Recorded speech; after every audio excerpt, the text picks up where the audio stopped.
In this video, how to add Android Auto to your vehicle. Click here and you're going to enter Android Auto. This is Android Auto home screen. So if you connect any Android Auto, this is going to be a home screen. You got 5 main buttons here. First button is your navigation, Waze or Google Maps. You press on the navigation, this is your Google Maps. You got all your applications. Pressing either of the corner, you can switch through the pages of applications. You can go into any feature, watch any movie. You'll just request. You will have to just use the Wi-Fi of your car or Wi-Fi of your phone. You can connect Roku stick, Amazon Fire Stick. You can basically connect any device that you want and it will work. Land Rover, Range Rover, full-size HSE, years 2005 to 2009. All NavTool products are 100% designed and manufactured in the USA. Please support American jobs.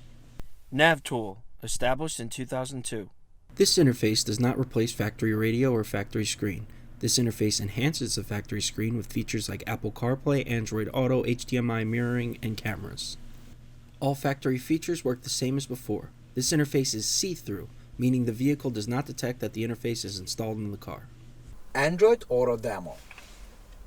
Click here and you're going to enter Android Auto. This is Android Auto home screen. So if you connect any Android Auto, this is going to be a home screen. You got 5 main buttons here.